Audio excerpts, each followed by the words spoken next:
બનાસકાંઠાના પાલનપુરના ખોડલા નજીક ST bus અને બાઇક વચ્ચે અકસ્માત સર્જાયો છે।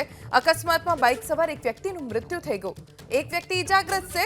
ઇજાગ્રસ્તને 108 મારફતે પાલનપુર સિવિલ હોસ્પિટલ લઈ જવાયા છે। પોલીસને જાણકારી મળતા ઘટના સ્થળે પહોંચી છે અને સમગ્ર મામલે તપાસ શરૂ કરવામાં આવી છે।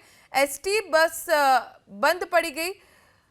મુસાફરોને વૈકલ્પિક વ્યવસ્થા કરી આપવામાં આવી છે। બનાસકાંઠાના પાલનપુરના ખોડલા નજીક એસટી બસ અને બાઇક વચ્ચે અકસ્માત સર્જાયો છે। અકસ્માતમાં બાઇક સવાર એક વ્યક્તિનું મૃત્યુ થઈ ગયું। એક વ્યક્તિ ઇજાગ્રસ્ત છે। ઇજાગ્રસ્તને 108 મારફતે પાલનપુર સિવિલ હોસ્પિટલ લઈ જવાયા છે। પોલીસને જાણકારી મળતા ઘટના સ્થળે પહોંચી છે અને સમગ્ર મામલે તપાસ શરૂ કરવામાં આવી છે।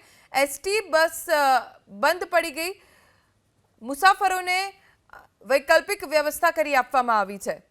બનાસકાંઠાના પાલનપુરના ખોડલા નજીક એસટી બસ અને બાઇક વચ્ચે અકસ્માત સર્જાયો છે।